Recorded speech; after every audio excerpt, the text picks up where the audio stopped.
Hello दोस्तों, कैसे हैं आप सब। उम्मीद है सभी अच्छे होंगे। अमर हब आप सबका स्वागत करता है। जैसा कि आप लोग जानते हैं कि अमर हब टीम के द्वारा जब भी कोई सूचना दी जाती है वो बेहद महत्वपूर्ण होती है और आपके लिए लाभदायक अवश्य होती है। बिना लेट लतीफ़ी के चलते हैं। आज आप लोगों को कुछ महत्वपूर्ण सूचनाएं देनी है। तो आप लोग ध्यान से चीज़ों को सुनिएगा और समझने की पहली बात कोशिश करिएगा कि इस सूचनाओं से आपको कितना लाभ पहुंचेगा और या फिर इस सूचनाओं के आधार पर आप अगला कदम क्या उठाएं कि आपके लिए लाभदायक हो। सबसे पहले बताना चाहता हूं कि जितने भी लोग जूनियर असिस्टेंट 2019 में पास हो चुके हैं, उनका आवंटन की लिस्ट मैंने आपको 2 दिन पहले ही बता दिया था। आप लोग पुराने वीडियो में जाकर के चेक कर लीजिए। मैंने आपसे बोला था कि मंडे के दिन आपका सब कुछ मन के कंप्लीट हो चुका है और उसके साथ-साथ किसी भी वक़्त यानी कि कभी भी आपका जो है आवंटन की लिस्ट जारी हो जाएगी कि आपको कौन-सा विभाग मिला है। इस चीज़ की सूचना मैं पहले ही दे दिया था और आप लोग देखिएगा अलग-अलग सोशल मीडिया के थ्रू आपको ये सूचनाएँ मिल रही हैं, तो अच्छी बात है आपके लिए और खुशखबरी की बात है और आप लोगों को बधाई पहले मेरी तरफ से पहले ही मैं बधाई देना चाहता हूँ। और कृपया आप लोग ऑफिशियल वेबसाइट को चेक करते रहिए, किसी वक्त आपका आवंटन की लिस्ट जारी हो जाएगी, तो उसमें कोई घबराने की आवश्यकता नहीं है। और जैसे ही आवंटन की लिस्ट जारी होती है, आपकी ज्वाइनिंग प्रक्रिया शुरू हो जाएगी, आपका डोजियर डिपार्टमेंट को भेज दिया जाएगा क्योंकि ये जो आपका आवंटन की लिस्ट आएगी, इस आवंटन की लिस्ट के बाद से आयोग के पास आपका कोई शेष कार्य नहीं बचेगा और जिसको जिस डिपार्टमेंट में अलॉट होगा वो सीटें, उनका जो अब उनका डोजियर है यानी कि जो उनका डॉक्यूमेंट है उस विभाग को भेज दिया जाएगा और आगे की प्रक्रिया विभाग करेगा। तो इसलिए आप लोग इस चीज़ से समस्या आपको दूर हो जाएगी और कोई इसमें जूनियर असिस्टेंट 2019 की कोई भी बात आयोग के पास शेष नहीं बचेगी। अब मैं बताना चाहता हूँ कि एग्रीकल्चर टेक्निकल असिस्टेंट के जितने भी अभ्यर्थी हैं, वो लोग बार-बार कमेंट बॉक्स के माध्यम से पूछते हैं कि एजीटीए का विज्ञापन कब जारी हो रहा है? तो मैं आपको बता दूँ कि आपका विज्ञापन अप्रैल महीने में आने की पूरी संभावना है। मार्च में आपके विज्ञापन नहीं आएगा, मार्च में बहुत सारे काम लगे हुए हैं आयोग में।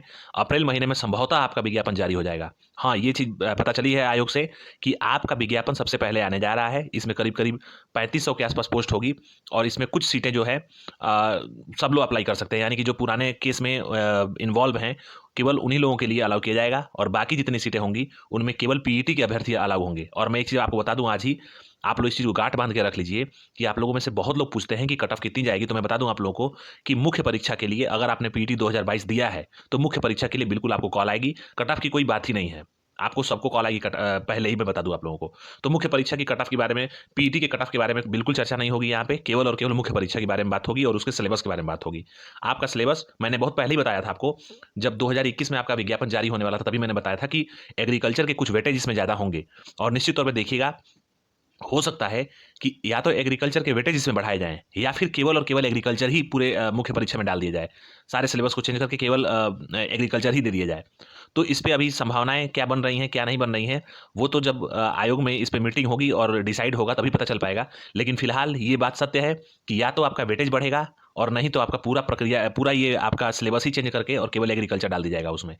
तो ये 55 और 45 का रेशियो मैं बता रहा हूँ।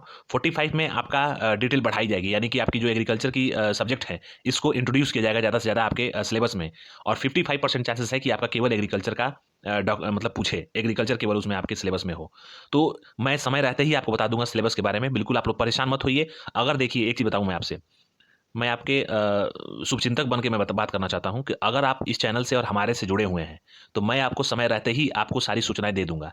जिस तरीके से वन दरोगा के बारे में मैंने सिलेबस के बारे में आपको 2-3 महीने पहले ही बता दिया था कि सिलेबस में क्या आएगा।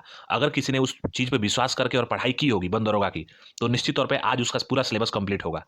उसको केवल रिवीजन करना बाकी होगा। जिसने मेरे पे विश्वास किया होगा, मेरी इन्फॉर्मेशंस पे, उनको कोई भी दिक्कत नहीं होगी वन दरोगा में। वैसे ही मैं बता रहा हूँ आप लोगों को कि इन्फॉर्मेशन को लेकर के आप अपने अकॉर्डिंग थोड़ा-सा उसमें इन्वॉल्व होने की कोशिश करिए और आगे बढ़ने की कोशिश करिए। मैंने जूनियर असिस्टेंट की कटा भी बता दी थी आप लोगों से बहुत पहले।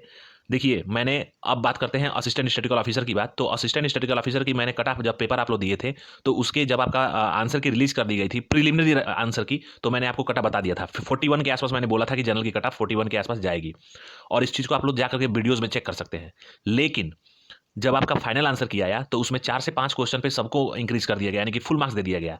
वही 4 से 5 नंबर ज़्यादा कट ऑफ चली गई, यानी कि 46.25 चली गई है। नहीं तो अगर देखा जाए, तो जिस तरीके से मैंने कट ऑफ बताया था, एग्ज़ैक्ट वही कट ऑफ है और जो 2-4 नंबर आपका इंक्रीज़मेंट दिख रहा है रिजल्ट में, तो ये केवल और केवल जो आपका फाइनल आंसर की आई थी, उसकी बेसिस पे ये चेंजिंग आपको देखने को मिल रही होगी। तो चीज़ों को भरोसा करना सीखिए और मैं फिर बता रहा हूँ आप लोगों से कि आपके जो डॉक्यूमेंट वेरिफिकेशन होगा, ये सूचना मिली है आयोग से कि जो आपका डॉक्यूमेंट वेरिफिकेशन है असिस्टेंट स्टैटिस्टिकल ऑफिसर का, ये आपका अप्रैल के महीने में कंडक्ट किया जाएगा और आप लोगों की जो नोटिस है वो 25 तारीख के आसपास, यानी कि 25 मार्च, 20 से 25 मार्च के आसपास आपको नोटिस देखने को मिल जाएगा कि आपका डॉक्यूमेंट वेरिफिकेशन कब से शुरू हो रहा है। हो सकता है कि 20 तारीख से पहले ही मिल जाए आपको सूचना, लेकिन यकीन मानिए कि 25 तारीख से पहले पहले आपको ये सूचना मिल जाएगी कि आपका डॉक्यूमेंट वेरिफिकेशन किस दिन से है और शेड्यूल क्या है इसका। तो इस चीज़ के लिए आप लोग बिल्कुल तैयार रहिए। डॉक्यूमेंट वेरिफिकेशन में बहुत सारी चीज़ें होने वाली हैं, इस बार नई नई चीज़ें होने वाली हैं, आप लोग इस चीज़ को देखिएगा। जितने भी लोग इक्विवेलेंसी की बात करते हैं कि इसमें डिप्लोमा मांगा गया, तो अगर आप लोग देखेंगे उसका विज्ञापन पढ़ेंगे तो उसमें कहा गया है कि या तो आपके पास ओ लेवल होना चाहिए डोएक से, या फिर 1 वर्ष का डिप्लोमा होना चाहिए। और यहाँ पे बात बिगड़ रही है, बात जो फंस रही है वो फंस रही है केवल डिप्लोमा शब्द पे। अगर शब्दों के अकॉर्डिंग आयोग काम करेगा तो केवल डिप्लोमा अलाउ होंगे, सारी डिग्रियां इनवैलिड घोषित कर दी जाएंगी। और अगर डिप्लोमा के अलावा अगर सब्जेक्ट को इंट्रोड्यूस किया गया आयोग के द्वारा, तो ये डिप्लोमा वाले अपना जो है परेशान करेंगे। तो इस चीज़ को देखते हुए आयोग इस पे जो भी निर्णय लेगा वो सर्वमान्य होगा और आयोग के निर्णय से ही आगे काम करना है।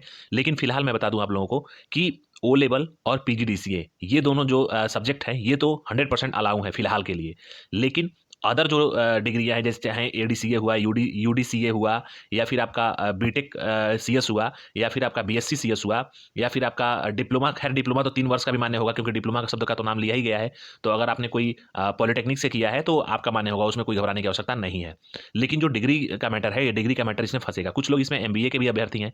तो मैं यही कहना चाहता हूँ कि अगर आप लोग जेन्यून हैं तो डॉक्यूमेंट वेरिफिकेशन कराने जाइए। लेकिन इस बार आयोग अपने स्तर से भी कुछ वेरिफिकेशन के पैतरे या फिर कुछ वेरिफिकेशन के मोड ऑफ एक्शन को चेंज करने वाला है। इस हिसाब से देखा जाए तो वेरिफिकेशन बहुत स्ट्रिक्टली होगा और इस चीज़ को आप लोग समझ सकते हैं। ये थोड़ी सी कॉन्फिडेंशियल चीज़ें होती हैं, तो आयोग इसमें अपना काम करेगा। और जाहिर सी बात है, मैं 100% बता दूं कि इसमें गलत लोग तो बिल्कुल ही नहीं लिए जाएंगे। अगर कहीं गलती से वो लोग चले गए वेरिफिकेशन के लिए तो निश्चित तौर पे मैं बता रहा हूँ आप लोगों को, उन पे बहुत कार्रवाई होने वाली है। इस चीज़ को आप लोग देखिएगा, अभी तो मैं फिलहाल नहीं बता सकता, लेकिन आप लोग वेरिफिकेशन के दौरान आप लोग बहुत सारी चीज़ों को देखेंगे। और जो लोग जूनियर इंजीनियर का डॉक्यूमेंट वेरिफिकेशन करा रहे हैं, जिनका जूनियर इंजीनियर 2016 में नाम आया है और 2016 में उस भर्ती में आप लोग शामिल हैं और आपका डॉक्यूमेंट वेरिफिकेशन चल रहा है जो कि 16 मार्च तक चलने वाला है, तो इसमें अगर आप लोग बेहतरीन तरीके से डॉक्यूमेंट वेरिफिकेशन में गए होंगे और चीज़ों को देखे होंगे तो आपको पता चल रहा होगा कि आयोग किस स्तर से डॉक्यूमेंट वेरिफिकेशन कर रहा है और उसके बाद कहाँ कहाँ से चीज़ें वेरीफाई करा रहा है आयोग। इस सब चीज़ों को देखते हुए देखा जाए तो बहुत सारी चीज़ें अच्छी होने वाली हैं। और एक चीज़ मैं मान के चलिए आप लोग कि जो इसमें अच्छे स्टूडेंट हैं उनका इसमें बिल्कुल अच्छे तरीके से सिलेक्शन होगा, उनको घबराने की बिल्कुल आवश्यकता नहीं है। और जहाँ तक हमारे पैरामीटर की बात है और जो हम लोग देख रहे हैं और जो हम लोगों ने एनालिसिस किया है इस रिजल्ट को लेकर के, तो इसमें जितने भी लोग ईडब्ल्यूएस कैटेगरी के हैं और जितने भी लोग एससी के हैं और एसटी के हैं, इन तीनों कैटेगरी के निश्चित तौर पे सेकंड लिस्ट आने के लिए उम्मीद लगाई जा रही है और सेकंड लिस्ट आएगी भी। थोड़ी सी समस्या जनरल और ओबीसी में हो सकती है क्योंकि जनरल और ओबीसी में इनको लड़के मिल सकते हैं वैलिड, जितनी सीटें हैं उसके सापेक्ष। लेकिन ईडब्ल्यूएस और एससी एसटी इन तीनों का सेकेंड लिस्ट आना तय है। इस चीज़ को आप लोग ध्यान से देखिएगा। और जो cut off final cut off लगने वाली है, फिलहाल मैं बता दूं, जो पास किए गए हैं बच्चों को, इसके अकॉर्डिंग ज़्यादा कट ऑफ नहीं जाने वाली है। जो कमेंट बॉक्स में हमारे पास कमेंट आ रहे हैं उसके अकॉर्डिंग भी ज़्यादा कट ऑफ नहीं जाने वाली है। लेकिन मैं इस चीज़ को कब बता पाऊंगा कि वाकई में क्या होनी चाहिए, जब तक मेरे पास पूर्ण रूप से डेटा, ऐसा एक कोई डेटा पैरामीटर नहीं मिल जाएगा कि हाँ इतनी कट ऑफ जाएगी, उस तभी हम बता पाएंगे। क्योंकि फर्जी बोलना मेरे बस की बात नहीं है, आप लोग जानते भी हैं। और एक चीज़ और है, जब डॉक्यूमेंट वेरिफिकेशन आपका शुरू हो जाएगा तो उसमें एक अंदाजा लग जाएगा कि कितने लोग वेरीफाई अपना करा रहे हैं और कितने लोग वैलिड हो रहे हैं, कितने लोग इनवैलिड घोषित हो रहे हैं वहाँ पे, और कितने लोग डॉक्यूमेंट वेरिफिकेशन को छोड़ रहे हैं। उस हिसाब से मैं कट ऑफ जब बताऊंगा उस समय, तो निश्चित तौर पे जो मैं बताऊंगा कट ऑफ वही जाएगी। तब तक के लिए आप लोग, अगर रॉ डेटा की बात करें तो रॉ डेटा के अकॉर्डिंग अगर 55 के या 50 के आसपास अगर है जनरल कैटेगरी में तो उम्मीद लगाई जा सकती है। लेकिन मैं फिलहाल अभी कुछ भी नहीं बोल रहा हूँ, ना ही कट ऑफ के बारे में बात कर रहा हूँ, ना ही किसी और चीज़ के बारे में बात कर रहा हूँ। मैं केवल और केवल डॉक्यूमेंट वेरिफिकेशन को एनालिसिस करने के बाद आपको मैं कट ऑफ बताऊंगा, और जो कट ऑफ बताऊंगा वही कट ऑफ रहेगा। लेकिन आप लोगों से एक रिक्वेस्ट है, जितने भी लोग असिस्टेंट स्टैटिस्टिकल ऑफिसर के हैं, अगर आप वैलिड हैं, अपने आप को वैलिड मानते हैं, आपके पास सारा साक्ष्य है और निश्चित तौर पे आप वैलिड हैं, तभी जाइएगा आयोग में। अदरवाइज अगर कोई मिसलीड करने की कोशिश किया तो इस बार वो आप लोग समझ सकते हैं कि क्या क्या चीज़ें हो सकती हैं आयोग में। तो इस चीज़ को आप लोग ध्यान से सुनिएगा और ध्यान से ही अपना काम करिएगा। फिलहाल आगे आपकी मर्जी। अब मैं बताना चाहता हूँ कि जितने भी लोग असिस्टेंट बोरिंग टेक्नीशियन के हैं उनके रिजल्ट पे काम प्रिलिमिनरी खत्म हो चुका है और फाइनल जो रिजल्ट आना होता है उस पर कुछ दिन पहले काम होता है। तो जब आपका काम वो शुरू होगा आपके रिजल्ट पे तो मैं बता दूंगा, लेकिन आपका रिजल्ट बहुत जल्द आ जाएगा। इस महीने में तो मुश्किल लग रहा है अब, लेकिन मान के चलिए कि इस महीने के अंत तक, अभी फिलहाल तो 2-4 दिन में नहीं रिजल्ट आ सकता है, होली के पहले तो मुश्किल लग रहा है, मैंने इस महीने बोल दिया, सॉरी उसके लिए। होली के पहले तो मुश्किल लग रहा है, लेकिन होली के बाद आपका रिजल्ट निश्चित तौर पे आ जाएगा। असिस्टेंट बॉडी टेक्नीशियन का रिजल्ट इसी महीने घोषित हो जाएगा, बिल्कुल परेशान मत होइए आप लोग। और बात भी हुई है आयोग में, उन लोगों ने बोला है कि इस महीने में रिजल्ट पक्का है कि आपका रिजल्ट देंगे वो, क्योंकि असिस्टेंट बॉडी टेक्नीशियन का रिजल्ट जो है, एक जो है देखा जाए तो पैरामीटर में बचा हुआ है। अब इसके बाद से जितने भी लोग इंटरव्यू का इंतजार कर रहे हैं, उनका इंटरव्यू थोड़ा सा विलंब देखने को मिलेगा इसमें, क्योंकि इस महीने के लास्ट तक तो उम्मीद जताई जा रही है कि जो सदस्य हैं, जो सदस्य नहीं है आयोग के पास, वो अपॉइंट हो जाएंगे इस महीने के लास्ट तक। और जैसे ही वो अपॉइंट होंगे, उसके बाद से आपकी सीधी भर्तियों पे यानी कि साक्षात्कार पे काम करना होना शुरू हो जाएगा। तो उम्मीद लगाई जा रही है कि अप्रैल के लास्ट से आपका इंटरव्यू शुरू हो सकता है, लेकिन अप्रैल के पहले पहले आपका इंटरव्यू, इस महीने में इंटरव्यू नहीं लग सकता है, क्योंकि बहुत सारे काम पेंडिंग है आयोग के पास। अभी डॉक्यूमेंट वेरिफिकेशन 16 तक चल रहा है, 16 मार्च तक, फिर 17 मार्च से शुरू हो जाएगा आपका। जैसे कि सूचना मिल रही है कि 17 मार्च से आपका जो है फिजिकल लगने वाला है, ये फॉरेस्ट गार्ड का। तो उसके लिए आप लोग तैयार रहिए। फॉरेस्ट गार्ड वाले जितने भी अभ्यर्थी मैं उनको बता दूं कि आप लोग तैयार रहिए। आपका जो एडमिट कार्ड है वो हो सकता है कि होली के 1-2 दिन पहले आ जाए, यानी कि 2-4 दिन में आ जाए। अभी फिलहाल आज से 2-4 दिन के अंदर आ जाए, या फिर होली के जस्ट बाद आ जाए। लेकिन आप लोग उसके चक्कर में ना रहिए, आप लोग अपनी प्रिपरेशन को करते रहिए, अपने फिजिकल को तैयार करिए, क्योंकि इस बार गर्मी का मौसम है और गर्मी में ही फिजिकल होने जा रहा है। तो आप लोग अपने आप को ऐसे तैयार करिए कि इस गर्मी के मौसम में 10 किलो वजन रख करके और आप लोग 25 किलोमीटर की यात्रा 4 घंटे में पूर्ण कर सकें। उस हिसाब से आप लोग तैयारी अच्छे से नहीं करते रहिए। फिलहाल आप लोग अपनी मेहनत को अच्छे से करते रहिए। अब बात किया जाए आगे की प्रक्रियाओं की, तो 26 तारीख को पेपर होने जा रहा है, जो कि कंबाइंड टेक्निकल का पेपर है। और मैं जितने भी लोग पेपर देने आ रहे हैं कंबाइंड टेक्निकल, यानी कि जो 23 एग्जाम 2016 है, अगर आप कहीं ना कहीं सेलेक्ट हो चुके हैं, चूंकि इसमें 1900 ग्रेड पे और 2000 ग्रेड पे की भर्तियां हैं, नौकरियां हैं, तो अगर आप चाहे जूनियर असिस्टेंट में सेलेक्ट हो गए हो, अगर आपने यूपीएसआई क्रैक कर लिया है, या फिर किसी अन्य भर्तियों में आप पास हो चुके हो, चाहे वो स्टेट की हो या सेंट्रल गवर्नमेंट की हो, और इसके ग्रेड पे से ज़्यादा हो या इससे इसके बराबर हो, तो आपसे रिक्वेस्ट रहेगी कि आप लोग पेपर को स्किप कर सकते हैं। क्योंकि आपके एक स्किप्शन से जो बच्चे यहाँ पे हैं, जो बच्चे कई सालों से इंतजार कर रहे हैं और उनका कहीं ना कहीं किसी न किसी तरीके से नहीं हो पा रहा है, तो उनको एक मौका मिल सकता है और उनके परिवार को खुशी मिल सकती है। तो एक ये सामाजिक रूप से आपसे रिक्वेस्ट होगी, सामाजिकता के अनुसार, कि अगर आपका कहीं सिलेक्शन हो चुका है, तो आप लोग इस एक सीट को खराब करने की मतलब कि चेष्टा ना करें, जिससे कि एक बच्चे का भला हो जाए। और कहीं ना कहीं परोक्ष या प्रत्यक्ष या परोक्ष रूप से हो सकता है कि उस बच्चे की जो अंतरात्मा से जो चीज़ें निकले वो आपके लिए लाभकारी हो। तो इसलिए मैं चाहता हूँ कि अगर आप कहीं ना कहीं सेलेक्ट हो चुके हैं, तो इस भर्ती को स्किप करने की कोशिश करिएगा। आप लोगों से मेरी एक रिक्वेस्ट है। उसके बाद मैं बताना चाहता हूं कि बंदरवा के जितने भी अभ्यर्थी हैं, वो लोग बिल्कुल परेशान मत हो। आपकी शॉर्टलिस्टिंग बहुत जल्द आयोग के द्वारा घोषित कर दी जाएगी, और शॉर्टलिस्टिंग के साथ साथ आपकी एग्जाम डेट भी आयोग के द्वारा घोषित कर दी जाएगा, और जूनियर असिस्टेंट का भी शॉर्टलिस्टिंग, और उसी के साथ साथ एग्जाम डेट भी घोषित कर दिया जाएगा। आपका जो एग्जाम होगा दोनों परीक्षाओं का, वो अप्रैल महीने के आसपास फिलहाल उम्मीद लग रही है। लेकिन जब भी कोई इस पर सूचना मिले, अभी सूचना यही मिल रही है कि अप्रैल महीने में आयोग अपना काम करना चाहता है, लेकिन अभी कुछ चीज़ डिसाइड नहीं हुई है। जब डिसाइड होगी तो मैं आपको सूचना दे दूंगा। वीडियो की बात करूं तो वीडियो का जो एग्जाम है, वीडियो का जो री एग्जाम है, वो मई के लास्ट में या अप्रैल के मई के लास्ट में या जून के फर्स्ट वीक में होने की संभावना फिलहाल बन रही है आयोग के पास।